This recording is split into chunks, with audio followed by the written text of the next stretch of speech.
Actually, light vamp counters me pretty hard, so hopefully he brings it out. Oh, does light vamp counter you hard? Oh, really? Oh, you want to tell him that? Oh, got it. Are you gonna also tell Vilippity also that Lulu and Rakudi also counters you hard too, right? Because you want to battle that, right? Okay. Yeah. I see you. Try the slimes. I've seen him draft. If you pick all 3 slimes against Obaba, you just win. Here, aloha everybody. Welcome back to another podcast. As you can see, you can see the theme that we have going on for today's podcast. World's sexiest men. No, I'm just kidding. Actually, I'm not kidding, all right, because we are sexy. But today's podcast theme is going to be EU, right? We got the EU Cup coming up. We just passed with the APAC as well as the America's Cup the last couple of weeks. So I'm super excited to talk about the EU Cup today. Kind of help you guys out on a little bit of your predictions as well for the EU Cup. And we have people that have casted. We have people that have been in SWC. And we have people that are in SWC in today's podcast. So we should be getting a lot of insight and a lot of different angles, I guess, on everything today. I'm gonna actually start off here with topic number 1, which is kind of like an introduction, right? Even though some of you guys have been on podcasts before, it might have been a while, and we got some new people as well. So we'll start off with the newest person here, Baus. Yeah, am I saying it right? It's Baus, right? I'll call you Baus. Yeah, sure. Well, you can say however you like. There's no wrong answer to this, but yeah. I call you the Big B then. Call you the Big B. Well, go ahead. Introduce yourself. Let us know about you. Let us know. I mean, I know some of this though, but let us know. Where you participated in Summons War before, and what's going on now, right? You said you're streaming and stuff like that. So give us some information. Go ahead.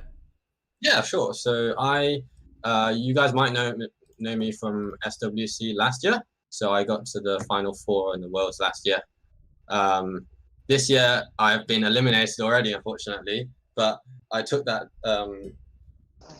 Afterwards, I thought I might give streaming a go. So I started streaming a few weeks ago, and things have gone really well since then. So yeah, I stream on Tuesdays, Thursdays, and Sundays usually. So yeah, check me out in the evenings. And I'll probably stream this Saturday as well for the EU Cup. Sweet, that's awesome. Thank you, man. It's nice to have you. I mean, we didn't get to hang out too much though, right? Like, I mean, we saw each other and whatnot at the finals last year, but we didn't get to hang out a whole lot. Right? It was kind of hectic. Well, I was until the after party, I was focusing on preparing for my matches. Yeah, the after party was too crazy. I mean, a lot of us don't remember much, right? I remember very little. All right, Ulti, go ahead and give us some information about yourself, right? Some people, what they might know, what they don't know. This is, I believe, the second time you're going to be joining us for podcast today. So go ahead. Yes. So I've met all of these guys in person, almost all of them at once, actually, in World Finals. Some of you were not there, but so I'm Ulti from the Come to Us Europe office. I'm a community manager, and right now we're working hard on the upcoming Europe Cup. And yeah, I'm super excited to be here once again. Yeah, so he works for Come to Us, guys. So we're gonna pull his leg for all the information today about everything. Nah, I'm just kidding. You get that a lot, don't you? Not a lot, but sometimes, yeah. All right, Chris, go ahead, Chris. You've been on podcasts before. I mean, you're definitely one of the more OG ones in terms of like EU. When we started doing EU stuff, we had Sheizu and other people, Junpei and stuff that joined us. You were there as well for that. Give an introduction because it's been a while, right? And what's going on in your life and what you've been up to, right? I think you might be casting this year. I'm not sure, but go ahead, give us more info. Well, I wasn't casting, sadly. I'm Crystal Shizzle. I think more known as the annoying guy in the arena on Europe server. For SWC I played in 2017 and 2018, and 2019 I was a caster for the English stream, and this year I didn't join in because I was slacking in RTA, and I didn't cast either, sadly, but let's see again next year. Very nice. Yeah, I mean, I think the first opportunity is the first time I met you. Was it actually when we casted together? Was that the first time I met you? In Berlin. Yeah, in Berlin, we did right? the EU regionals in No, wait. In 2017, you were a caster with Shredded Puzzle when I was a player. Oh, that's right. The first EU one I casted with Shredded as a commentator, and you were playing. That's right. I remember that. That's right. Exactly. And I got to meet you a little bit then. That's right. And then the second year we casted together. That was super fun. That was awesome. Yeah, exactly. All right, moving on here. We have Obabo. Are you drunken? I guess because you probably get that meme probably 24/7 to the point that you might actually be annoyed by it, right? But it's fine actually. Give us some insight about you and how you feel it and what's going on. I'm kind of used to it, so. All right. But I've been I've been moving. I moved city now to study, so I haven't been streaming much. So that's why I've been gone in the like new background. I'm out of my bomb shelter in the attic now, so that's nice. And yeah, I'll be playing this Saturday. So that's pretty much what's Nice. been going on. I think you've been preparing, right? That's why you haven't been like streaming as much, because you're kind of like Yeah. not really hiding, but focusing, and you don't want to give away too much strats, right? Because even though you stream and you're telling yourself, hey, I want to hide stuff, you might not, right? When you're drafting, you might do stuff instinctively without thinking about it. You don't want anybody to kind of see that stuff. So I'm excited. That makes it even more exciting to watch the match this weekend. Right. Go ahead, say Shizo. Go ahead and give a little information about yourself, right? Give a little bit more insight. I know we all know you've streamed and you've done things online, right? Starting up more of that YouTube aspect lately as well too. So go ahead and tell people about that, and right, give us more info about your preparation for SWC. Go ahead. Yeah, so I'm Shizo. I played SWC 2018, 2019, and 2020. So this year as well. So I'm also playing on this Saturday. Recently, not streaming much at all at the moment, actually, but mainly making YouTube videos like guides on like MB12s, DB12s, GB12s, PC10s, all of that stuff. TOA hell. Yeah, just a whole bunch of YouTube stuff, like mostly. Sweet, awesome. Yeah, I'm really excited for you as well. I mean, I don't think you've been streaming as much though, right? Not as much as before, No, right? barely. Prepping as well, right? So for this weekend. Okay. Yep.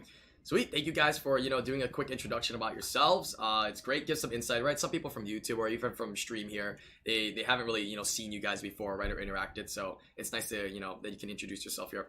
Let's go ahead and move on to topic number 2, the nitty gritty here. Pretty much EU predictions, right? I guess we'll just go down the line, right? This should be interesting to see what, Bao says and, Alti will say, and, Chris as well as the people that are actually competing in here, right? Because you've actually done a little research as well, right? On who you think's going to win. Obviously, I hope you guys say that you're gonna win, right? Don't feel like you're gonna be like, what is the word for it? You're gonna be like big-headed if you say you're gonna win, but be confident, right? And if you think you're gonna win and your chances, but let's see here. The lineups that we have, I think the first matchup is between Shen and Seishizo. Baus, give you some information. I mean, you've seen these players, you know them. Seishizo's here. Don't feel bad if you say Shen, okay? Honestly, but like give a breakdown of who you think's gonna win, why, and we can do a probability thing, right? You can do like 50% this person, 50% this person, or whatnot. Go ahead.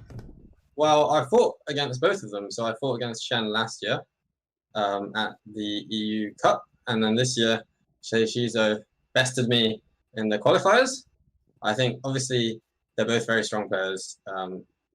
Shizo down in the corner here has a lot more RTA experience, I'd say. He also has Gianna, and he probably, I don't know Shen's runes, but I can only assume Sei has better runes. So I would say probably 70-30, but at the same time, I think Shen could spring some surprises because we don't see him play much, so he might come up with something unexpected and blow us away.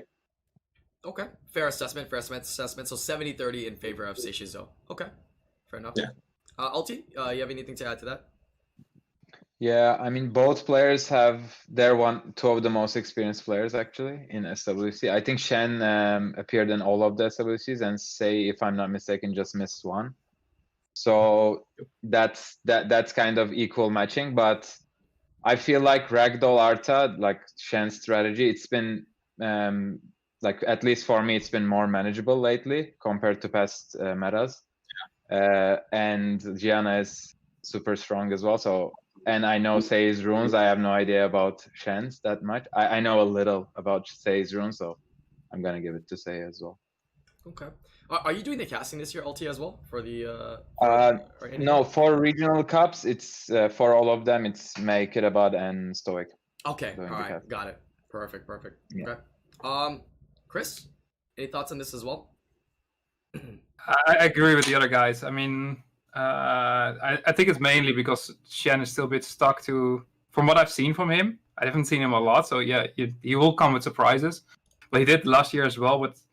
He went kind of chilling and a bit manageable monsters, I think. Manageable surprises, not like Lucky Q had to face, Seishizo had to face last year.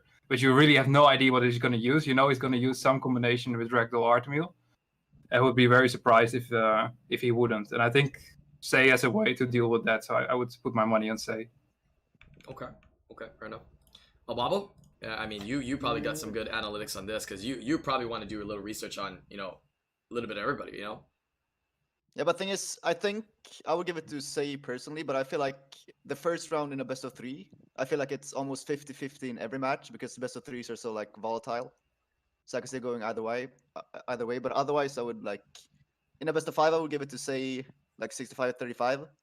But in a best of 3, when you can't really like adapt as much, it's way closer. So I can see anyone beating anyone in the first round.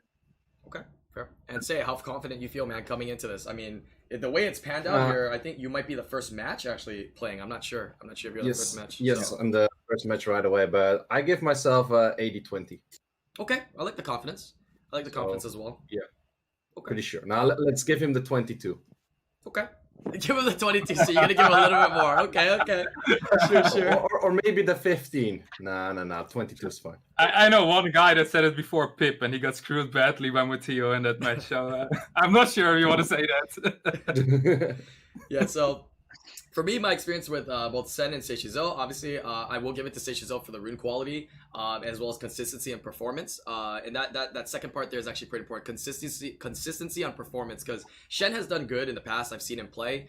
We know his monster box is decent, solid player, but somebody has a slight echo. I'm not sure who it is. But I would say I think Shen took some breaks in between, right, within the last year or so. There was some breaks because I saw when he was playing, I forgot what tournament it was or what qualifier, whatever it was, he just looked a little bit shaky as well. So I'm not quite sure. As well as I did see him on ladder. I did match up several times with him on ladder and got lucky, but make me feel like I want to use that as a piece of flex for myself there. You know what I'm saying? Yeah, got him a couple times, but it was in like G1, so he was just pushing up for end of the season.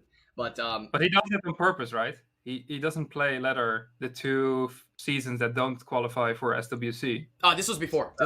This was I think maybe like 2 seasons before. I haven't seen him in a while in the ladder. The chances is very low because he's usually way higher ranked, right, than me.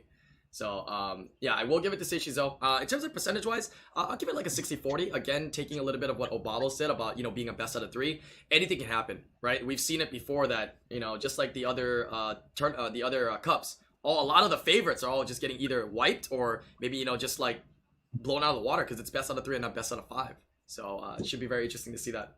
All right, moving into the next matchup here. For these next couple, I don't want to force you guys to like give us an opinion, especially if it's similar. So if you have a lot of knowledge, go ahead and speak up and just voice your opinion anytime. We don't have to like go down on a list or anything, right? And I'll still keep calling some people out to maybe respond as well. But the next matchup is X-Knight and Rozit.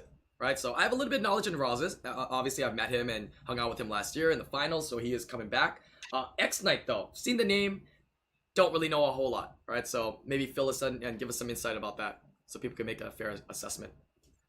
Go ahead. Well, this one is a bit evil for me and Obama because they're both guilties of us. And I would really put this one at 50-50.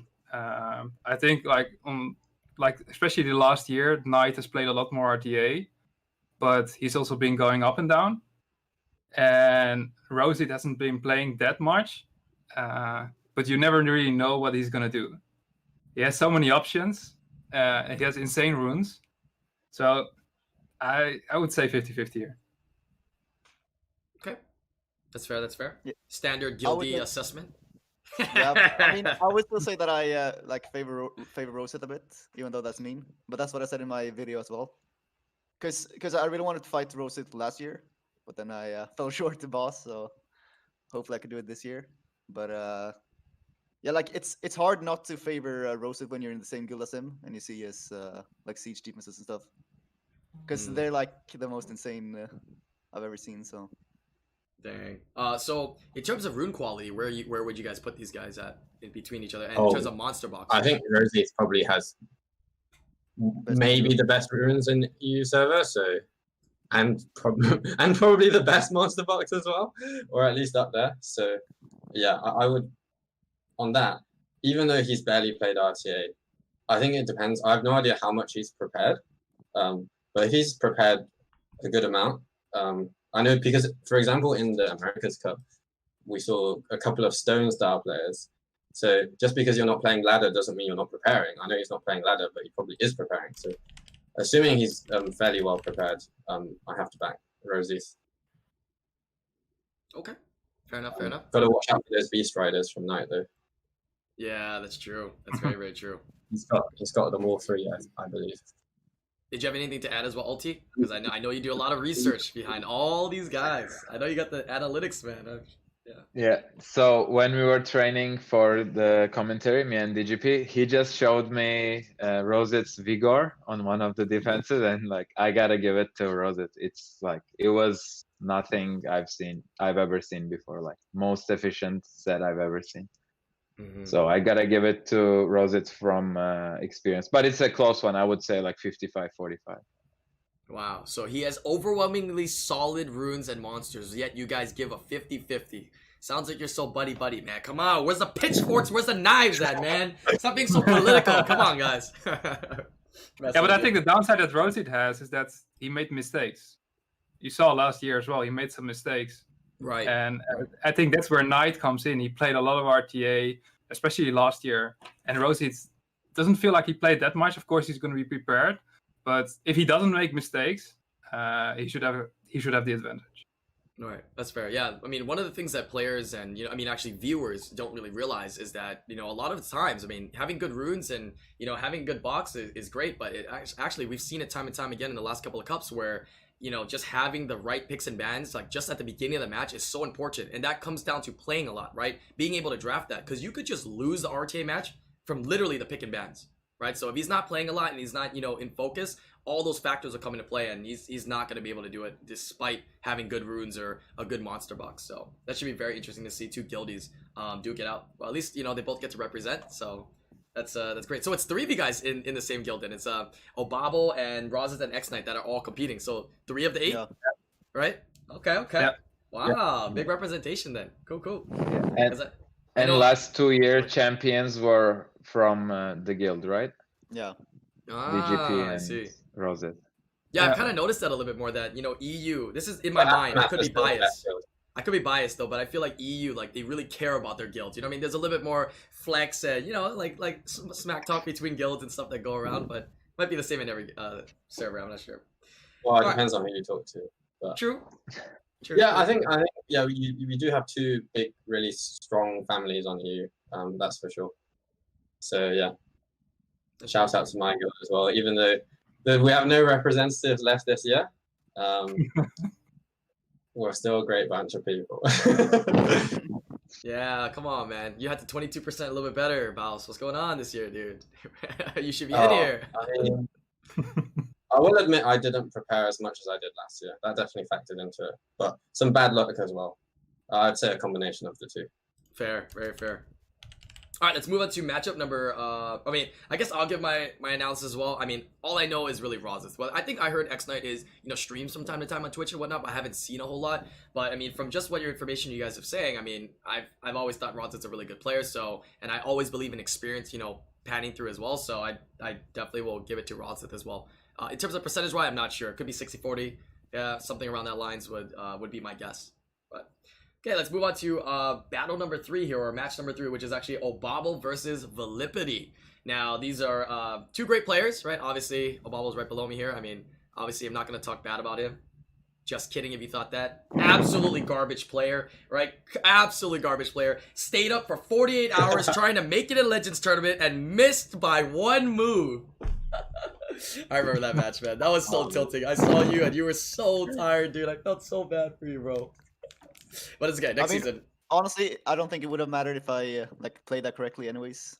But yeah, it could have been... there was a chance, I guess. That was entertaining. That stream was by far one of the more entertaining streams I have seen. Like, just watching you try to go for Legends. I hope more people do that. Yeah, honestly. So, yeah, that was nice. Yeah. Coming to Obabo and Velipity here. Velipity, awesome guy. First time I met him was a couple years ago, and it was in what is it? It was actually when I think I was casting, and was it in Paris Berlin. or Germany? Berlin, Germany. First thing he does, comes up to me, says, "What's up, IslandGrown? I just want you to know, I just got a light vamp today. We're light vamp brothers. That's literally the first thing he tells me. Like, seriously. So, I mean, I love the guy already from the beginning. During that day, and I mean, during that year, he was actually a side player. So he was like a backup, right? He didn't get picked to play because everybody was there. Nobody died, thank God, right? Or like disappeared or whatnot, right? If somebody disappeared, he would have taken the spot that year. So it's nice to see him in the tournaments this year, and he is a very strong player from what I've heard, and he's proven himself. So it's nice to see him battling it out with Obabo here. So what are you guys' thoughts, right? What's the insight you guys have on both Velipity and Obabo here, and who you think is gonna win? I think Velipity is really unlucky that he has to face Obabo in round 1. I think if he faced almost any other opponent, I'd give him a much higher chance of winning. But I mean, Obabo is Obabo, so yeah, no brainer. Unfortunately, I feel really bad for Billy.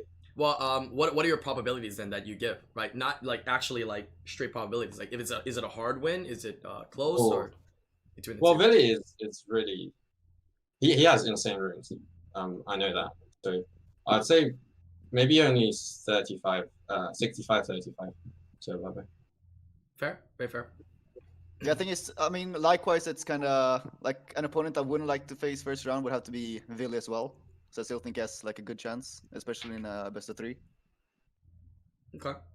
What's your probability for yourself? How much confidence do you have in yourself to beat him, like from your research and stuff? In best of 3, probably like 55-45 or 60-40. In a best of 5, I would say 65. Kinda. He gonna watch his podcast, man. You gotta say like 99-1, bro. What the hell? Let me ask you again, bro. What's your confidence level? And no, I'm just kidding. 110%. 65-35 is like in a best of 5. That's pretty high still. Yeah, that's definitely true. Best of 3s can go either way. Like, I think all like Vili's slept on by a lot of people who don't really know like EU players. Like everyone here knows how strong Vili is, like rune wise and everything.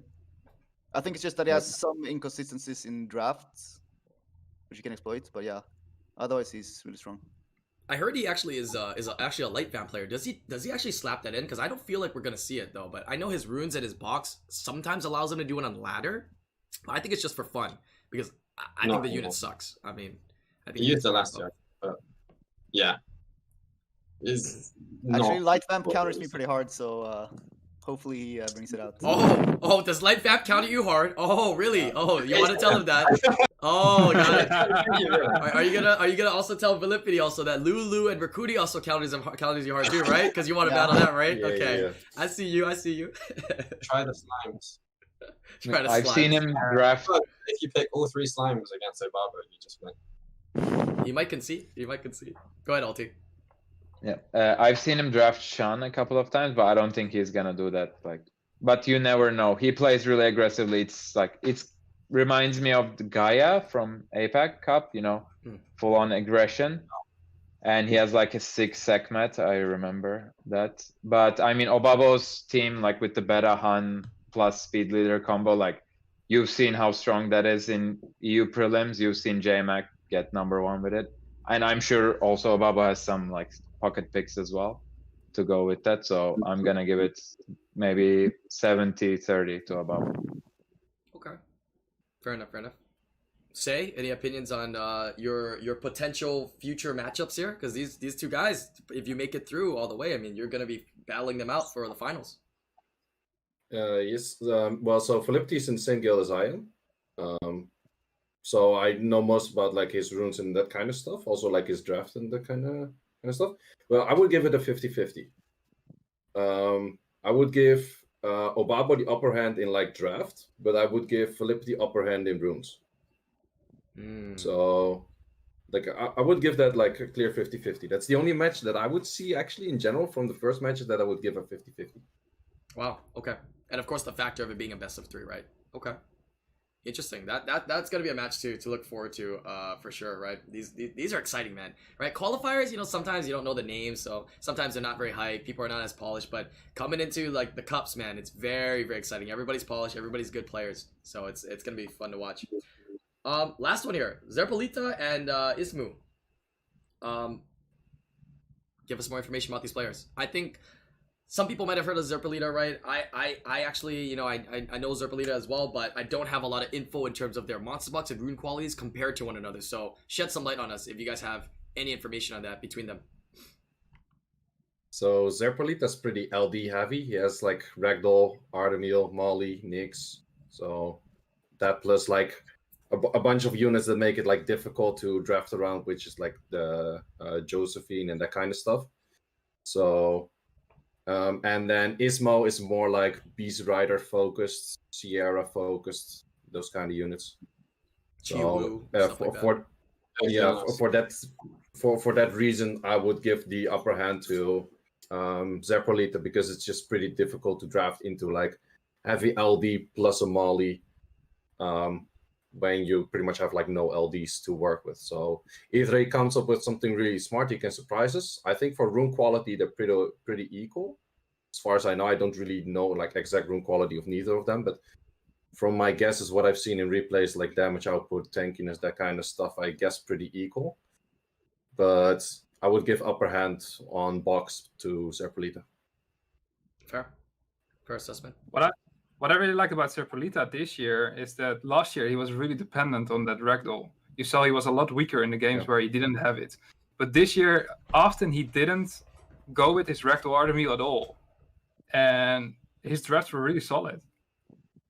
So I would give it to Zerpolita as well. Yeah, I feel like last year Zerpolita also like abstained from using Ragdoll Arda for some reason. Because I remember fighting him like when I qualified.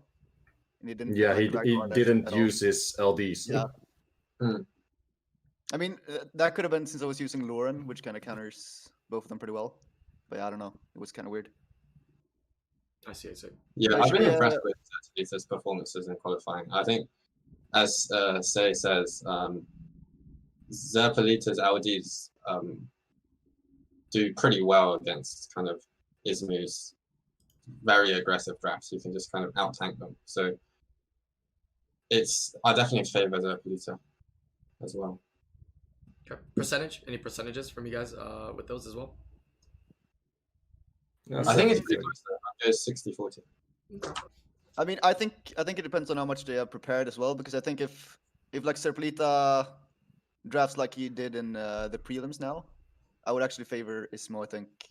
Like, I feel like Zerpolita was very scary now in the prelims because he like drafted unusual stuff that people really weren't prepared for. I think now people are going to be more prepared for that. But the prelims he drafted quite well, right? He went full anti-CC mode, depending a bit on RNG, but having a good lineup. I like this. He went for Molly first pick, which I didn't like. But besides that, it was okay. If we talk buffs and nerfs later, just delete Molly. It's not even a nerf, just delete the unit from the game. True. I mean, that's something we'll definitely talk about later, but I mean, it's just not fun to watch either, like, actually, so. I don't disagree with that. Okay. I feel like everyone who used Molly so far has gotten like kicked out by this point.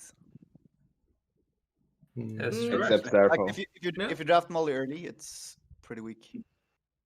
Yeah, we haven't seen a lot of people do that. There's not anybody that did draft Molly early, right? From at least the APAC tournament stuff as well. But anyways, we'll get into that in just a moment here. But with the players that we have here and the matchups that we've seen, who are the two? Because I believe two are going to be making it to represent EU Cup for Worlds. Who are the two that you believe is going to make it? Me and Rosette. Nice. Okay. All right. And what about you, Stacizo? What are you gonna say about that then? You know, he excluded you. I'm going out of for that me stuff and right there. Felicity. You and Felippity. You see, I like that. Felicity. All right. Yes. Yeah. All right. Yeah. Tell him why now. Tell him why, bro. Smash talk, baby. Let's go. You know, I need some content, bro. A dying YouTube Different channel. guild. Dying YouTube Easy. channel. Fight, please. I mean, technically, they can even go together, so it doesn't necessarily have to be a fight. You're on the two ends of the bracket, right? Yeah. Yeah. I think it's gonna be tough for people to actually like pinpoint who they're going to be, you know, picking as gonna go through. You know why? Is because I feel like I might be biased in my head though, but I'm in my head it's like, oh, Bob will say she's up because we know so much about you guys. We see you guys so much, and the community knows about you guys, and you guys are great players, right? So I think that's what a lot of people are gonna put on there. But hopefully it doesn't make you guys a little too nervous, right? Hopefully it's you know, the nerves are, you know, definitely something that will play a factor into this tournament. But anybody else have any other predictions as well? Obabble says Obabble and what is it? Ralzith, right? Seishizo says himself and what is it? Vilippity. So any other predictions here that you guys can put down? I'd say, and I'm not saying this because they are here, but I would say that Obaba is the strongest on the lower bracket, and I think Seishizo is the strongest on the upper bracket. So on the upper bracket, sorry. So yeah, I'd say Seishizo and Obaba. How about you, Boss? Yeah. I would say it's really hard to call it between Seishizo and Rosie's in the top bracket. I don't want to call it, so I'm going to say 50-50 there and then Obaba on the lower bracket. Having said that, if we look at the Asia Cup and the Americas Cup,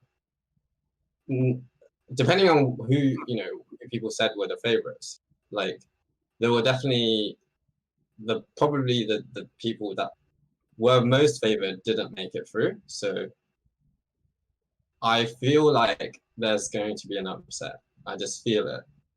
Oh no! Oh, you got them nervous. They're shaking down there now, Boss. You got them shaking down there. They're like, wait a minute.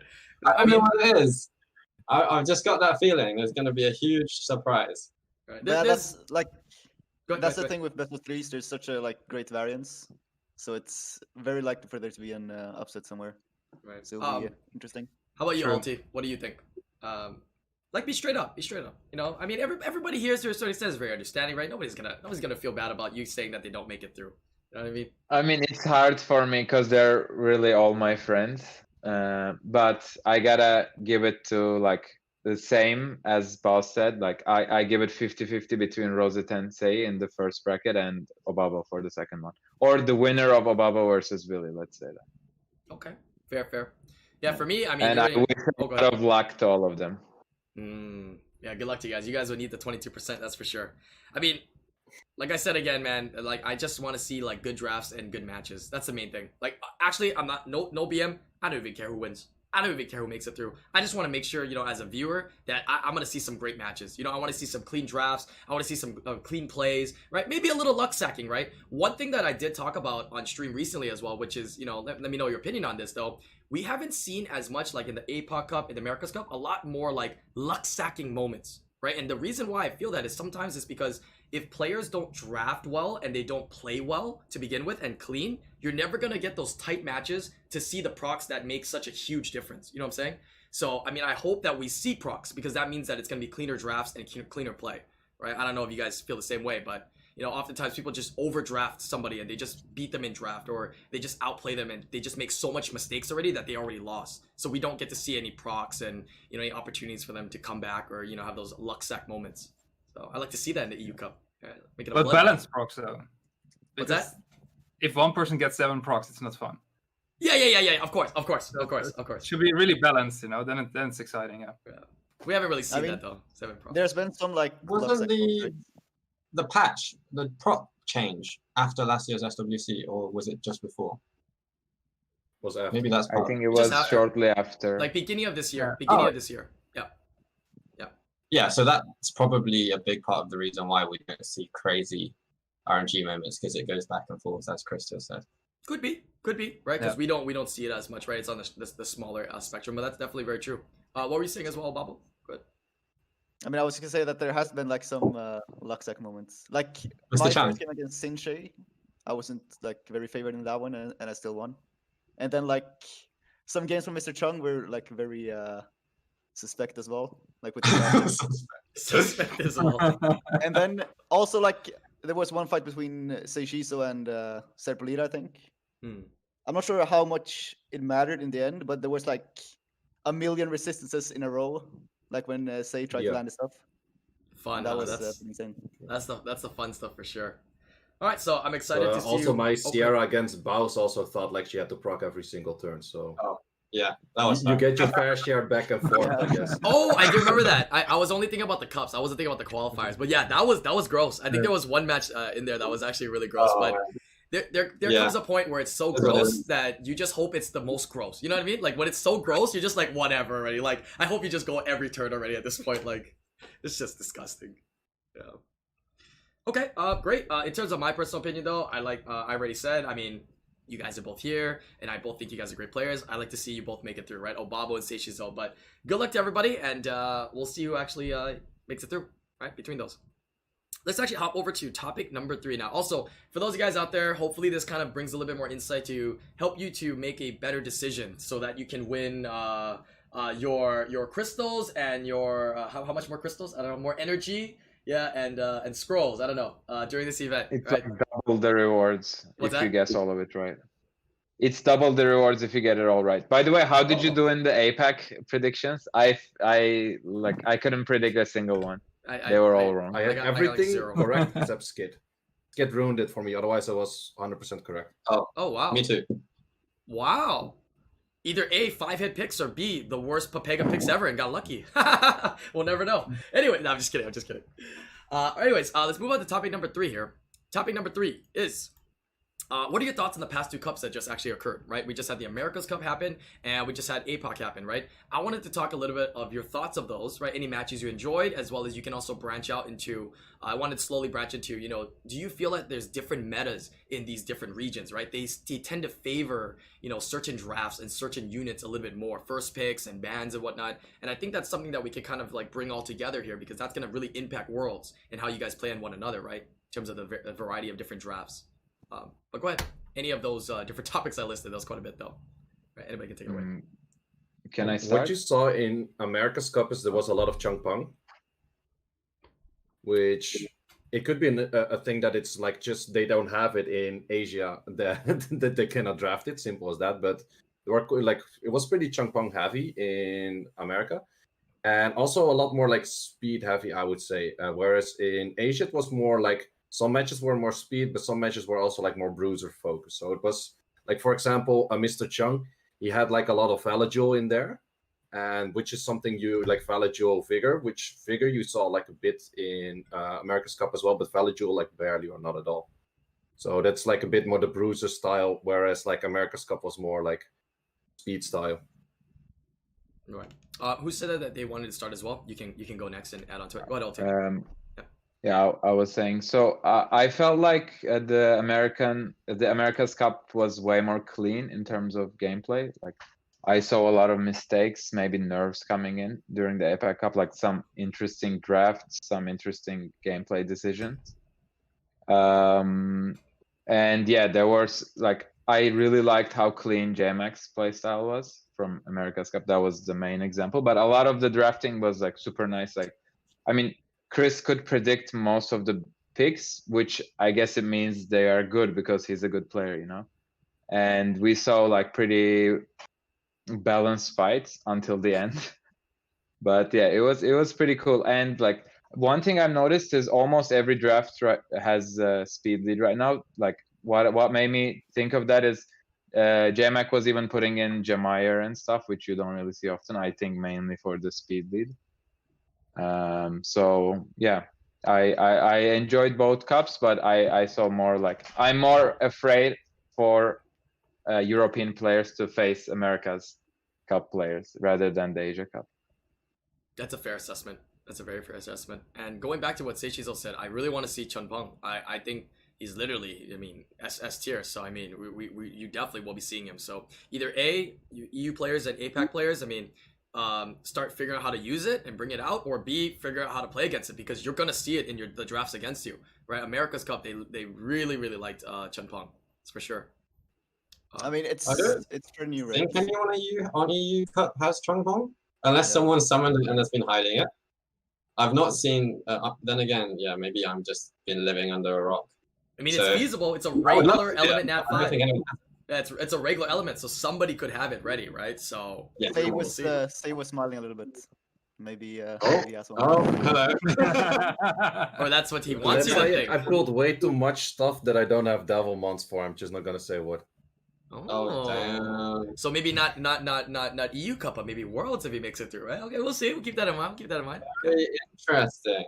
Yeah. Go ahead. Yeah. Go ahead, Baus. Yeah, you can continue, and then Obama. The other thing, I really enjoyed watching Gaia and his Basta play and the light magical archer. That was really enjoyable to see, because he's been a guy that's always used unusual stuff, and it was really nice to see him kind of beat the meta almost. Yeah, really satisfying stuff. Yeah, lots of change-ups and lots of different units we don't typically see, right? So that was really exciting. Go ahead, Obabo. Yeah, I think America's looked a lot cleaner as well. Like, Asia could still be strong, I guess, could still have really strong players. But I guess this could be like one of the years where say Shizu actually wouldn't mind like playing in the Asia Cup over EU. I don't know. Did you get to Actually, choose? fairly true. Did you get to choose when you apply? I think you have to apply and choose, right? Or no? They just lock you into. No, for me it's like the region of residence. So like the region of like permanent residence, and I'm a temporary resident in Asia. So Oh, I see. Okay. But yeah, I feel like Europe is looking really strong this year as well overall. Like everyone Nice. is pretty strong. Very nice. Chris, did you want to add anything to that? Of how you enjoyed the cups lately? Thoughts? I have to admit that I missed the Asia Cup because I was working. you slacker. So I've only seen the NA Cup. Sure, you can give us some insight on that. But I do think in general over the last years that NA had more higher ranked players, as in ladder, compared to EU. But I think that's really changed over the last year. We have a lot of players in the top 50 right now. They're all competing in the tournament as well. So I don't know. Yeah. I don't think any of these guys have to be afraid of the NA guys. I mean, they're strong players, but the EU guys as well. So And the thing is, I feel like this year there's like no like Thompson or like How to Play or Diligent that's going to finals. yeah. So I feel like it's up for grabs for everyone pretty much. Like there's not It's that less like, LD huge heavy. talent. Yeah. Yeah, that's very true. That's Isn't very the true. meta less LD heavy in general this year? I mean, I've not played that much, but that's the impression I get. Yeah, I mean there were less LDs too. Yeah, I mean they are pre-banned though. That's the factor of pre-ban. But even then, don't see them as often, right? As heavily slapped this year, which is actually a thing, which is good, right? Which is really good. This is what I'm thinking sometimes when it comes down to like the way like so going back to the topic I was saying like each region has their own styles, right? They favor these certain units more than other regions and these certain drafts, right? Do you think there's a dynamic with that though that actually plays a role? Like if I start playing RT against you, right, and we start drafting and we're doing like a best out of 5 or 7, the units I start picking first pick start like really dictating the type of match and the type of picks and bans that are gonna kind of ensue, right? You start chasing and trying to go for Hathor first pick or Gani first pick or the Papegas that did Molly first pick or whatever it is. It kind of sets the mood. So do you think that is a big factor when it comes to like different regions playing one another on how they actually match up? I think it's just player against player. Like if you have a shared box of like general picks, you're just stealing on each other's units. All right. Or if you just know, like for example, hey, this guy has a really good, like just saying something stupid right now, but really good rune Triana. You're gonna first pick that Triana just so you take away not necessarily the unit but the rune set. Right. Yeah, it's always very interesting to see the different regions on what they favored because one of the most predominant one I remembered was EU, was you guys actually. A lot of you guys in EU like 2 years ago when I was casting and it was all Trianas. It was literally like Triana. I mean that was the Molong era, right? But you guys were playing it a lot more heavier and even like challenging to take it a lot more than like the other regions. So it's always interesting. I really enjoy that seeing different regions use different stuff. But continue on. Go ahead. Probably. Not enough LDs. That's why I'm guessing. Yeah. But yeah, it's not. Yeah, I don't. Oh. I have no clue what you just said, but I totally agree. That's a strong point. I agree. I totally agree with that. That's. I'm not so sure. I'll have to disagree with that. Yeah. He just got ostracized from the island. Yep. Okay. All right. Are you back? Are you back, boss? Can you hear me? Now we can hear you. Yeah. Yep. Now we can hear you. Then you got to return the camera on. There you go. Hi. All right. Quick disconnection. Go I'm ahead. not sure how much. No, Yeah, we I didn't hear think- anything. We didn't hear anything. So go ahead on your whole. Yeah, actually. Yeah, I think it's just there's not really much of a region theme in general. I think Japan specifically you see a lot weirder stuff in Japan, but outside of Japan, I'd say there's not really a region's theme. It's more, as Say says, a player-specific theme.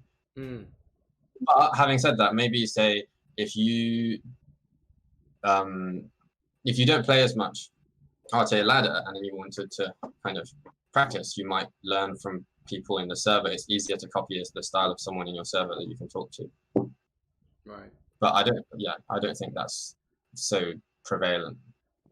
I would lean a little bit to what Alan is saying because I feel like if you're fighting someone who's going like way too defensive, and you're like going full on offense and know that if you like miss this reset, you insta lose.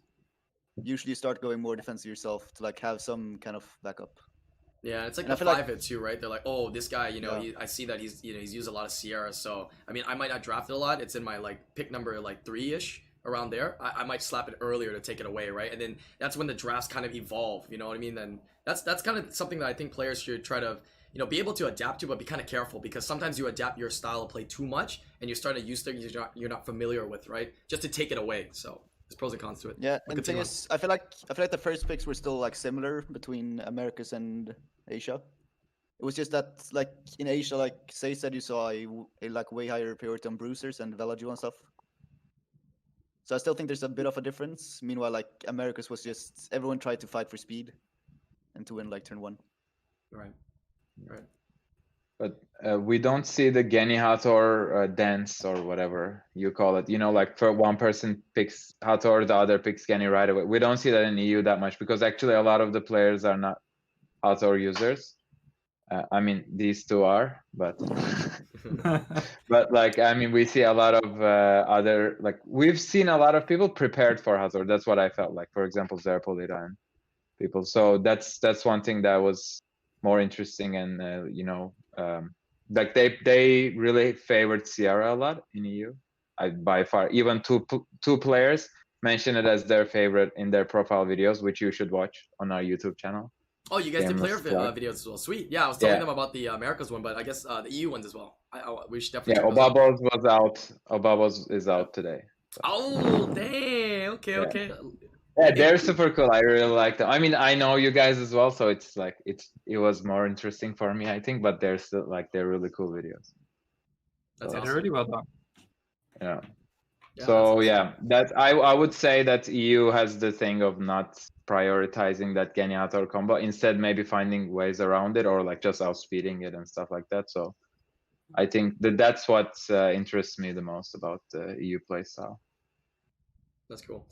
So let me ask a quick question here about between the 3 cups then, you know, APAC, Americas, and I guess EU. Of course, I know China's sending one as well, but I mean, I'm not going to include him here. Who do you think has the more well-rounded box? Like, what is the stronger cup? Would you actually say it is America's Cup, as I think it is, or do you actually think EU is actually stronger than America's Cup and even APAC? What do you think in terms of the overall 8 players, right? Not knowing anybody that's going to make it through. Good question. Overall, 8 Just- players is like difficult to say because like if you would say like who are the better 2, Mm. I think it's difficult because we haven't played yet. But for better 8, I would say NA and Europe are pretty equal, but like I think Europe and NA has like less outliners that someone's like either really good or really bad. I think it's closer to each other. And I think in the APAC region, it's more that some people are just like way better than the others. That's fair. That's fair. So you're putting Yeah, NA I and think- EU here and Asia just below it there. Okay. Well, Yeah, I would. It's more within like the region itself, like not necessarily like comparing the regions. I think comparing the regions, like I think we're pretty equal. Like, well, from like the players that were actually in the Asia Cup, I also didn't feel like those were like for if you would check like ladder. I think there's a lot of like stronger players on ladder than that were actually in the Asia Cup. Okay. What are you gonna say? But if you Bob? look at the qualifiers, right, from the Asia Cup, if you see at those ranks and those players, I think that on average they are higher. Yeah, way higher, way higher. Like the Korean, the Japanese, the Chinese Cup, those are on average they are way higher than any other region. True. What were you gonna add in there, Obama? Yeah, I think it's like hard to like estimate like EU's value now since we haven't like had our cup played and we don't know which 2 are making it through. Yeah, I think it'll be a lot But I would say- easier. Oh, go ahead. I'll let you finish that. Sorry, I thought you were done. Yeah, Americas was looking scarier than Asia for sure, like draft wise, because it felt like they didn't like give up as much in draft. I feel, and but yeah, I still think EU might be the best going in. It's gonna be really close to like Americas otherwise. Fair, very fair. Yeah, I think I think the question I asked will probably be better or easily answered once we figure out all the players going through, right? What region looks the strongest when we have top 2 from every region, including EU, right? There can be a more fair comparison with those players overall. Yeah. Well, as someone from EU server, I've got to back my server. So EU server all the way. EU Abs- number one. Absolutely not. Absolutely not. Guys, these guys are delusional. NA, bro. Don't take it away from us, okay? Every other game out there with any competition, I'm not talking esports, I'm just saying any competition out there, bro. NA is garbage and everywhere, bro. Just let us have one thing, bro, okay? Yeah, just let us have one thing, alright? Summon us war, okay? Give us one, bro. Please. Oh, you mean 6-0 TSM or something? We get smashed in, what is it, League? I mean, all you EU players, you guys are great at CS and whatnot, man. Just let NA have something, man, please. Well, Don't forget Dota. To be honest, like looking at other cups, like if I would ask Obabo, like from all of the qualifiers in the APAC Cup, who would be the one you would least likely to play against? Like if you would have to like cut someone out you don't have to play against. For me, it would be Skid, and he's already out of the tournament in the first round. Yeah. So exactly. that actually, like from the players that went through, looks like a weaker set because, like from the players that I know from ladder, Skid is the one I would least like to play against. So therefore, the cup like looks weaker because he didn't make it through, which is kind of unfortunate because the guy he lost against went 2-1 against Skid and then he went 6-0. All right, true. Yeah, very 0-6. Yeah, that was pretty. That was pretty sad. I kind of felt bad for him too. It was probably a little bit demoralized, right? When you're kind of just losing the matches. So that was a tough one. That was a very tough one. RNG is Yeah, but cool. that also shows like how volatile like best of threes can be. Yeah, Yes. definitely. Because Skit would probably go like maybe like if you have a series of like 100 games, he would probably at least go like 60 out of 100. 60 against most of them, something. would I might say. even lead towards 70 to be honest, because like those players are the player like Skit adapt. You know what I mean? Once they figure out what's going on, they adapt, and that's where their strength comes in. But hey, that's tournament style, right? I think it's also a big factor that Shiki, because he knew he has to play like pretty much like the tournament favorite. Yeah. He's focusing on just one guy. He's focusing on Skid. That's why he lost like 6-0 in the other matches. Skid is focused on everyone on the whole bracket because he's planning to win the whole thing. So like the spread focus, I think it's the same what Diligent had against Baus last year in the World Finals. Baus really focused on beating Diligent, and Diligent focused on beating Baus, but also everyone else. So he's like even holding back like some units and that kind of stuff. So I think Skid make that kind of same mistake that you're like too focused on everyone and therefore lose your first round. Right.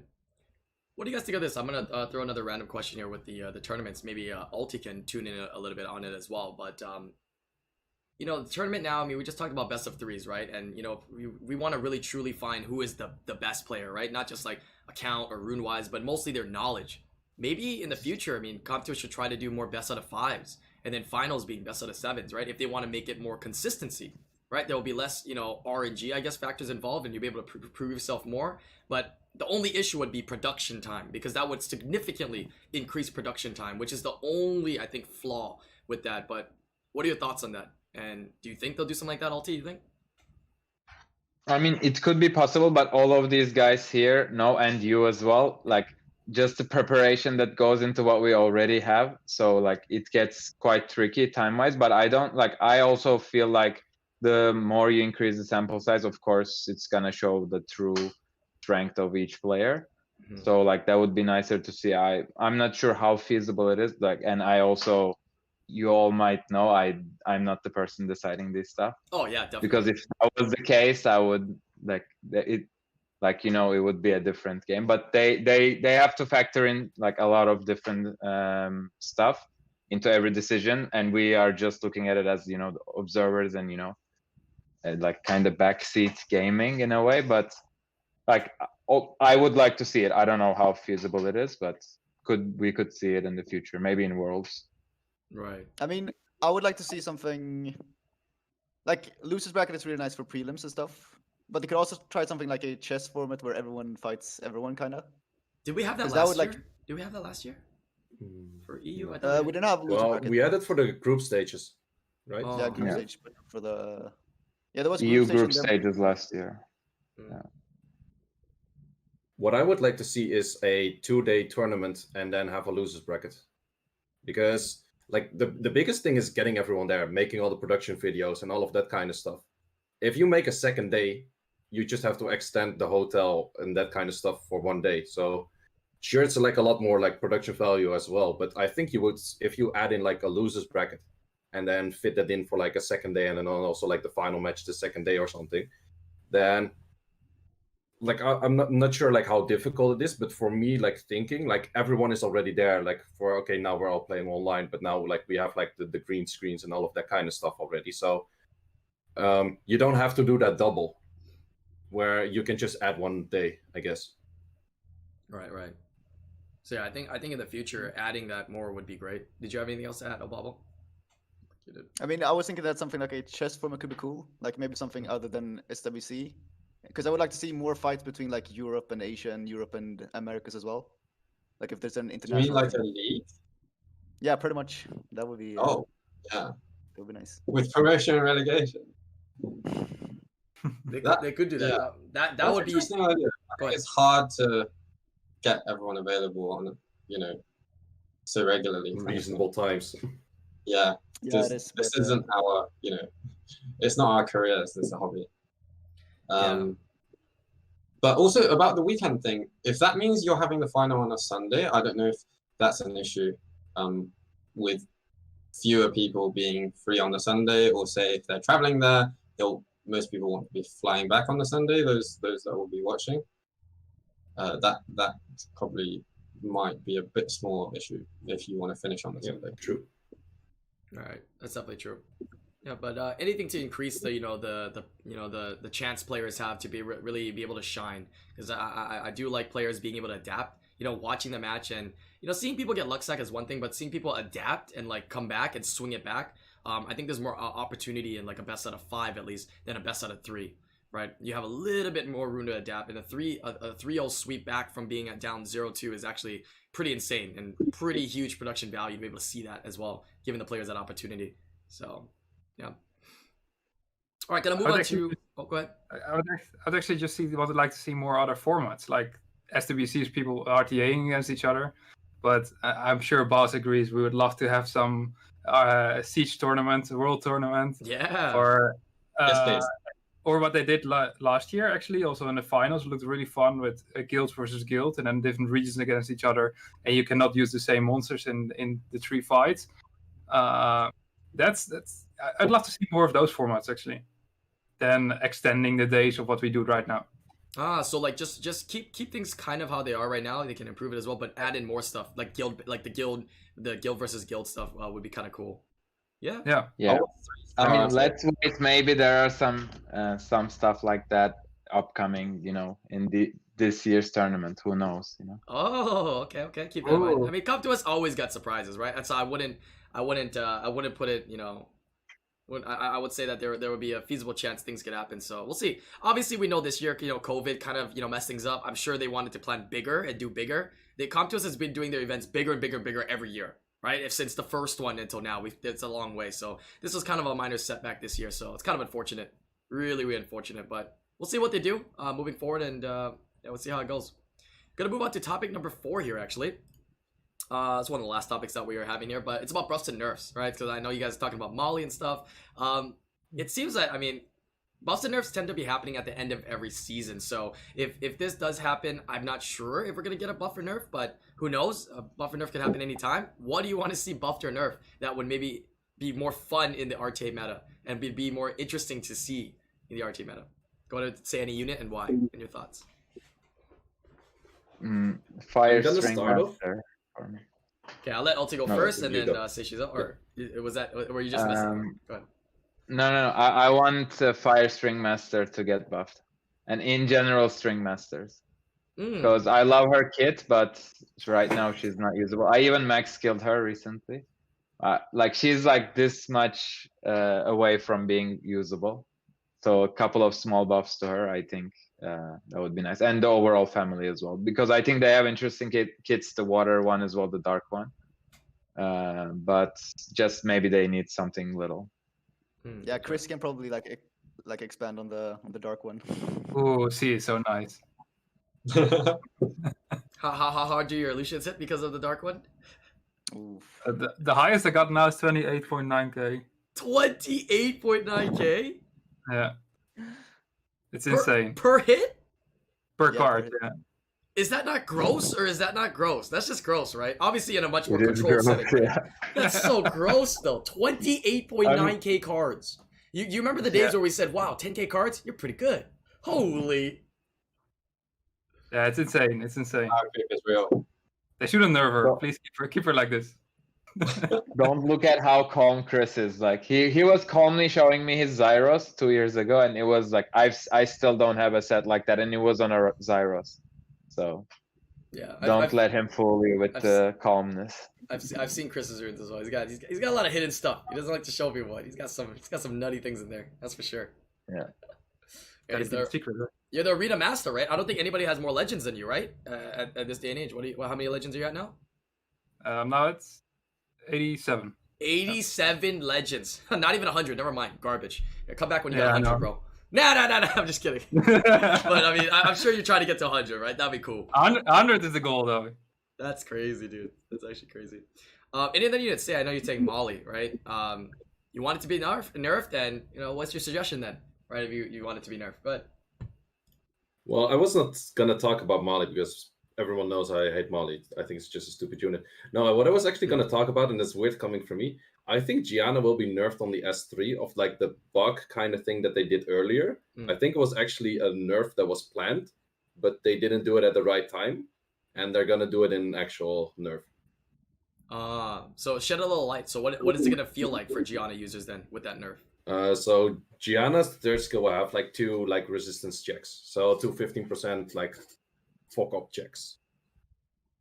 That doesn't sound good for Did you. they add that and then take it away? Is that what happened? Yeah, they at some point it happened, and it was not mentioned in the patch notes. I think they did it like during the artifact patch, Yeah, it was the and then it was I remember that, but I didn't realize it was removed. But it was removed like 2 weeks later or something. The only thing Okay. is that it was like a bug for Isaria and stuff as well, with had like double activation. So it might have just been a bug. But thing is, Could have been. even if they nerfed Gianna that way, like if you're experienced with Gianna and you have like your stuff tuned, it won't impact your stripping in any way. It will just impact No, your not too stuns. much. So Not she would too still be much. like super good. Yeah, that's true. Okay, so you I think- actually as a Gianna yeah. user is gonna think it's gonna get nerfed. Wow. Okay. if they're going to nerf one LD unit, it would be Gianna. She is definitely the most dominant on the ladder and just in general at the moment. But I'm not sure how you would nerf it without making her unusable. Well, I think no matter how you nerf it, she'll still be usable. But how to nerf her in a way where you don't get too many people complaining too much. Yeah, I think the double activation. You always thing- get people complaining if you nerf anything. Yeah. True. I guess so. Look at Ragdoll. Nowhere to be Well, seen. Ragdoll is still pretty high up there. Like it had Oh, like okay. a lot of nerfs, and it's still like somewhere like 53, 54% win rate. Yeah. Do you think they've done a good job with like They the? did with Ragdoll. Oh, go ahead. Sorry, Mouse. I'm just saying, I guess the amount that Ragdoll was nerfed was good then. Not Right. too much. Right. I was gonna say that I But- think they managed the LDs kind of well in the last year or so. I mean, is it just I think it's a combination of players understanding how to play against it now because they're getting smarter, but also those little tunings that they did is nice. I like how they don't like fully gut those LD units, even though I don't have them, right? So it's like they're making a better environment, I guess, for the RTA meta. I don't know. What are your thoughts? They've been reviving way more LD5s than actually nerfing them lately. Like we saw with Han and like Kraka and some other stuff. Eludia's Awakening. Resistance makes no sense. That's all I want. Well, I mean, the only dream that you have for Eludia is you rather the Awakening be speed, just like Perna, and then you're literally have Oh, no, like a great accuracy. unit. Oh, even just accuracy. Oh, okay, that's actually a feasible request. If they change Eludia Resistance Awakening to accuracy, sure. Yeah, I don't need speed. Didn't they change it to crit rate this patch? No, it's still resistance. I think that was Jara. They fixed Jara. Okay. Hmm. Because Eludia got the buff with third skill, right? That she always defense breaks. Yep. Yes, Yeah. that was a So they nice should one. buff Gianna that she always stuns. What? Oh wait, never mind. This guy. Wrong crowd. But I do agree Molly should get nerfed. She's for an LD 4-star, she's way too dominant right now. And She's everywhere, right? Everywhere. Units so hard. There's a reason. I know a lot of people say I don't like first pick Molly, but there is a reason she has become a first pick now, and I don't agree with the fact that that's been the case. And it definitely enables. It's almost the new Storly playstyle. It's the new. I like fast matches, so that's also. Well, if you can even use it in TOA Hell and it's good because it's tanky. Come on, even the TOA Hell boss doesn't like Molly. Come on. True. I mean, thing is, I think I there's don't also think like any elementals. We'll have. I think we'll do Obabo and then Bounce right after. Go ahead, Obabo. yeah, I think there's a difference of like what's good on ladder and what's good in tournaments. And the reason why we might see like a lot of Molly first picks in ladder is because, like, if you want a high win rate on ladder, you can often bruiser with like Ragdoll and stuff, and that's what has a high win rate on ladder. But in tournament, it might not be as good. And I feel like that could be the case for Molly. And like Vigor also has like an insane win rate on ladder, right? Because he's such a strong bruiser. No, he dropped off. People got used to how to play against him. He was Yeah, I like think that's- somewhere up like 54. Currently, is just like 50 half. Okay. And Molly's still like 53 or 52. 53, 50. What are the highest units? Say. Let me check. Well, I don't have that much data, but Gianna's pretty high up there. Like Gianna's 55, Yan Hong is 54 and a half. Ragdoll's still 54. If we start talking, Han is 54. We start talking about like normal units. Segmet is actually pretty high, which is not used that much, but it's pretty funny. Taranis is always pretty high, but it's used with like a lot of other stuff. Fran is actually pretty high with 51 and a half. So Fran is the bruiser meta. So Fran is actually one of the first like higher up there that's just like normal elements and actually being picked a lot. Like that's also the thing. Like if let's say I have like 8,000 matches that I checked, and if a unit is used for like 300-400 matches, it's not that much. But the moment you get to Molly's picked 3,000 of those. No, wait, I have 7,000 matches. Molly is picked 3,000 of the 7,000 matches, and then has a 53% win rate. That's where you get like, okay, this is pretty dominant. Yeah, especially for an LD Net 4. Yeah. She's pretty much LD Net 5 worthy. Yeah, so hopefully they figure out they figure out a way to maybe tweak her then. I mean, obviously we've talked about it before. People are just saying just take the healing down just slightly, you know? I mean, she's still gonna get all the power that she has, but yeah. Just reduce the rates. Like it's an easy unit to reduce the rates. Like for example, if you want to nerf Gianna, you got to take something away. You can't really reduce like rates. It doesn't really work like that. With Ragdoll, you can reduce the rate easy. With Molly, you can probably reduce the rates. Right. What'd you say, Obama? Remove the bomb? No, they could remove the dot from Gianna. Remove the dot. Actually, you could So change weird. the stun to a different effect, I guess. Yeah, to a bomb. Into like a slow or an attack break or a glancing, something like that. No, you put a bomb. Everything you strip, you put a bomb.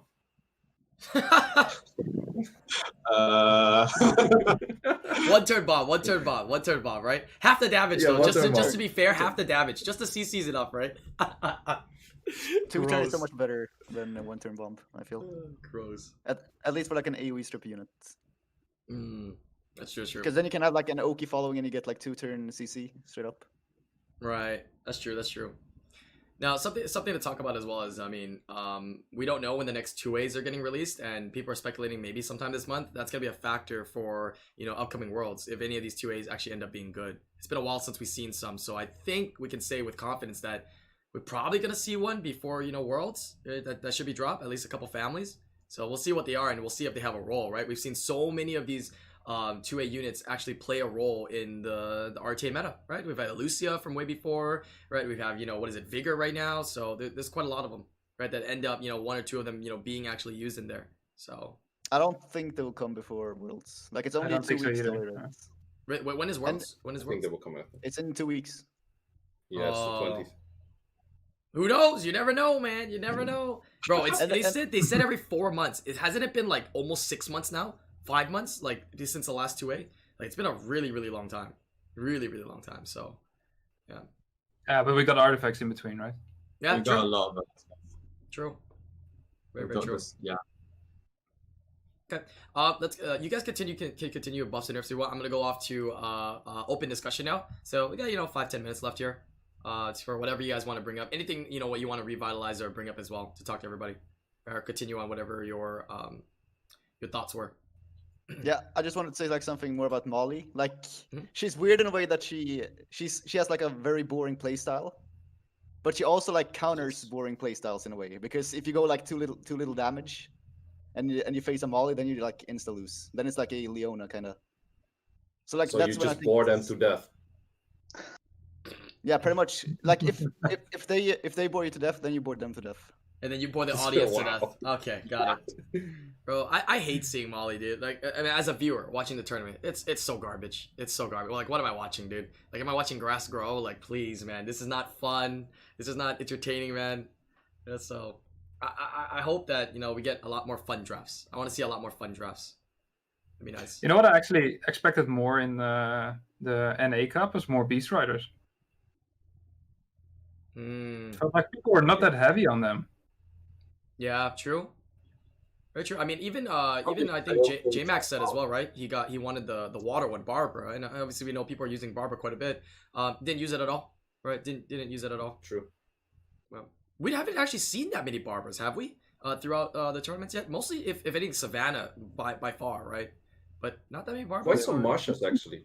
I think the most dominant one is probably Marsha. You see more Marsha? I don't remember all of them. Every single one so far. Yeah. We saw a couple Barbers in Europe, right? I think Yeah, we have Europe a is some couple more- people playing Barbara. But I think if you check like NA Cup and APAC Cup, I think the most dominant Beast Rider was probably Marsha. Really? Could be. Yeah, because right now it's. I think all... there were. Oh, go ahead. Go ahead. No. There were a couple. I remember a lot of Leos during prelims, so there must be a lot of Savannahs as well. But I think during regionals, Masha was indeed more popular, if I'm not mistaken. All right. Because there's still powerful units. It's still their meta right now. Is Beast Riders, right? But you can see a clear difference between ladder and tournament play, right? So we'll see if a lot more of them get used in the future. But yeah, I guess people are just too scared to use them, or I mean, I guess we're seeing them. I mean, Chiwu Savannah's there, but right now it's like, what is the dominant picks, right? It's all Gani, Oki, right? I feel like Gani Oki's always been there, but it's so much more dominant. It like came back because of like additional damage, right? Everybody's using it a lot more, right? That 2.5 rotations of reset is actually kind of gross. So it's like Gani, Oki, Hathors, right? Which I don't actually mind watching. I don't actually mind watching because I don't think it's that slow, right? It's not as bad as like just Gani Hathors, right? We saw that like once or twice in APAC, but go ahead. Hathor is on the lowest win rate since like ever. Like Hathor is just above 50%, like 50.5. Yeah, I'm telling people, man, the population, you don't know. Like, I actually feel sometimes we know what's good, we know what's bad, but we don't really know. Because over time, like, we're able to, like, overcome things and just be able to play against them, right? We have answers to play against things, right? It's like the majority of people shouting how, how OP, Miho was, right? And she's great and whatnot, but you don't see her being picked, right? Last year, I mean, dominant with Antares, but as you can see, they just drop a Vigor, and then now nobody's picking Antares at all, right? There's no Antares pick. Maybe a slot 5, if anybody will pick it, because they're safe from water, right? But you're not going to see Antares. So, yeah. I beat Baus with Antares. Yes. Okay, one of the few drafts, all right? One of the few drafts. But you know what I'm saying, right? I think what I feel like about Hathor is, like, at least personally, every season for the last 3-4 seasons, I've been just upgrading the runes on my Hathor counters, and I think a lot of people are doing that as well. So I think, like, people just, like, they expect to see it almost half of the game. So why not put good runes on some units that you will most likely be picking half of the games? So, like, for example, I have a runed up Raccoon right now that I only play against Hathors, and it works pretty well for me. Wow. But also, like, for Geni Okeanos, like, Geni just works with everything. Okeanos is really strong because of artifacts, but artifacts do nearly to nothing for Hathor. I think that's a really big factor as well. That might be true. That's actually a very, very good point. The only thing that the artifacts can do for Hathor is maybe enable you to make yourself tankier, because you can go a little bit less on the accuracy then and compensate with artifacts. But that's kind of it, right? Is there anything else? That's about it. It doesn't really do much more except make yourself fatter at the beginning. You can go like speed for inability. I guess speed for low HP or speed for inability. I guess it's probably the best you can do, because accuracy you also don't really want to do, because you have 3 skills that lean off accuracy. So you want to have your max accuracy no matter what. That's fair. That's a fair assessment. That's true. Yeah, Yanni's just so good. Go ahead, Obabo. Yeah, that's something I would like to see, like more so than just nerfing and buffing units right now. If they could change some of like artifact stats. Some lines are just pure, like even resistance is like 100 times better than some of these lines. Yeah, Yeah. for sure. They're like flat stats, right? Just think of them as flat stats. They're never gonna. No, flat stats are still pretty OP on some units. Okay, yeah, literally. Like Fran, I mean- Fran, you get like flat defense on artifacts. You get so much value. You know how much defense percent that is? That's nuts. Yeah, 100 flat Vigor defense. as well. Yeah, it's crazy. It's just like I definitely think the fall of Hathor and rise of some units is all driven by artifacts. Juno has become insane and with artifacts, and she basically solos a bunch of Gani Hathor teams. So I think that's a big part of it. Right. Go ahead, Obabo. So there's Molly. yeah, because I feel like there's like I don't feel like there's an issue that there's so many stats that are useless, but it's just sad that like because right now pretty much all we're looking at is additional damage, because that's like the strongest one by far. Mhm. And then maybe for some units you want like accuracy or crit damage, but like that's about it. I feel like the stats based on lost HP and stuff and speed on inability could be buffed, so those are more like interesting. Yeah, I really feel that they could actually buff those substats for artifacts, or even in the future. Nobody's saying, what if they add like a new line of substat? You know what I mean? Like they could come up with other things that can be incorporated into substats, which actually shakes and changes up the meta and makes units, a wider range of units, viable. So that's something for Comp to us. I mean, they're probably looking into it already, but something for them to think about, right? They can actually mess around with the game and the state and the meta of units just by changing artifacts and making other subsets come up. Wow. Yeah. What I would like to see maybe is, for example, resistance against a certain inability, like freeze resistance and stuff like that. That could be interesting on some units. True. Yeah, And I feel like calling them like flat stats, some lines. I kind of forgot what I wanted to say, but it was yeah, you were I feel saying something like- earlier. yeah. I feel like Compt is intended for all of the lines to actually be like usable, because like some of the lines are always going to be flat stats on certain like types when you're looking for artifacts for certain units. Yeah, It's like, like the revive with HP Yeah. percent. That one's really good, dude. Yeah, you get a max one of those. I got a legend max of that, man. Wait. Bro. The only Put it on thing I'm Tara. missing is additional healing for skill 4. That's the only thing I'm missing. Yeah, Abilio needs that one. There you go. Yeah, I mean, I love the attack gauge when revive. Like, bro, right? It guarantees my water demon a turn, bro. It's nuts. But yeah, I would like to see a lot more of those viable. That'd be kind of cool. Definitely. Yeah, but yeah, like that's the thing. I feel like they intended for all of them to be like useful for certain situations, and I guess they are, but like some of them are just clearly a lot weaker. Right. I am curious if they knew that additional damage would become so dominant. If they actually intended it to be like that. Additional damage artifacts were the same as getting speed rolls on runes. If that's the case, then fair enough, right? Eventually, you're going to be.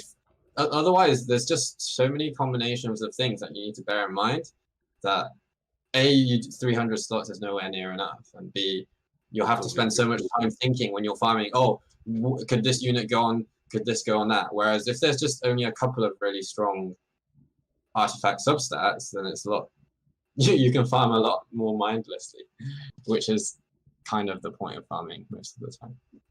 Yeah, that's true. Additional damage is so gross, man. Like I've seen some endgame players like with like their like full out decked out stat Okeanos, not crit damage. Like it just does an S3 and it's like, how does it do that much damage? It doesn't make any sense how it's doing that much damage. It's actually disgustingly gross. Actually so gross. So we'll see what they do, right? If they change them up, they make some of the weaker ones stronger, and who knows? I mean, they could nerf additional damage, but I mean, I don't see that that they should. I mean, right now it's kind of nice to see them, lots of other units kind of sparking up. But just changing some of the other ones, make the other ones maybe more appealing, right? People might want to, focus on those more. Would be nice. Would be very nice. Yeah. Any last words you guys want to put in? Go ahead. Yeah, one thing I want to mention is some of these guys here know it. Probably you know it as well, Island. We just released today a teasers for upcoming Summoners War game. So it's Lost Centuria. It's going to be an RTS game. Like, I can't say much more about it, sadly, but be on the lookout for some news about it, like in the upcoming days. So you can check the teaser videos. I think Sean B made a video about it, made a couple of our influencers as well. I think so Jubego you can also take did a a look video at as that. well on it. Yeah. So Jubego, Bagelman also did a video as well. So I think they are making another game. So as you guys know, there was a game, Summoners War Chronicles, that was gonna be coming out, right? That's the one you guys might see some trailers for. But this is another one, Summoners War Lost Centurion. So they got two different games that's coming out. We saw a couple teasers and we showed it on stream last night. I think hopefully anytime they get me more, like if they give me something a little bit more footage, which I think they said they might soon, I'll post it on social media as well. If you guys don't know, follow my Twitter and Instagram. I'll post it on there. You guys can see those as well. If you guys are interested, right? It's gonna be other Summoners War games. So same IP, different game is all it is, right? Similar units and whatnot. I did get confirmation that there's Molong in that Lost Centurion game, so it's kind of nice, right? Right? Kind of interested to check it out, but we'll see. You'll hear more about it very soon. Just be on the lookout on our social media pages, and also your guys' YouTube channels. I guess we're gonna be sharing more info with you as well. Right. Okay. Yeah. Sweet. So are you saying it's what is it? Update preparing? Is that what you're saying? No. I'm just always me because Dimensional Hole is it's coming out soon, right? Coming out soon. It took like 5 years, bro. Yeah, I mean, when that thing started, I wasn't working at Come to Us yet, and it came out like in my maybe it was at my year and a half mark. So yeah, I hope it's like not the church, the church in Spain, like it goes over generations. Yeah, like I heard that they were trying to push out like Summoners War 2, which was I think it was a Chronicles one, like a couple years ago or this year, but I think COVID kind of messed it up, so it's like everything just keeps getting delayed. But I'm curious to see those games. Right, it'll be kind of cool. Check them out. But all right, thank you guys so much for joining on the podcast today. I think very solid podcast, about an hour and a half, a little less than an hour and a half. We went through a lot of topics. Hopefully, we're able to help you guys, do your picks for EU predictions, as well as hopefully you guys kind of enjoyed the theme that we had going on today. Everybody here streams or has YouTube videos that they upload as well, so you might be seeing Seishizo and Obawa stream a little bit more as often, as well as Bao starting as well. I don't think Ulti really streams; he's probably busy. Yeah, I'm streaming mostly from the Come to Us EU Twitch channel. Okay. Lately. And then Chris, we've been pretty busy with SWC stuff, so yeah. Okay, fair enough. And then Chris, I mean, some videos here and there, right, as well as some social media posts as well. But as always, I'm gonna put the links to all of their channels down below. You can see it all in the description. Everybody's from a different time zone, so everybody's gonna be active at whatever times. Feel free to talk to them, right? Interact with them, give them questions, so the next time they join the podcast, they can bring up anything that you guys suggest as well. But thank you guys for taking the time to join me today. And if you guys are not subscribed to the YouTube, hit that like and leave a comment down below. And I'll see you guys in the next live stream or video. Peace out. Thank you guys. Bye. Yeah. Yeah.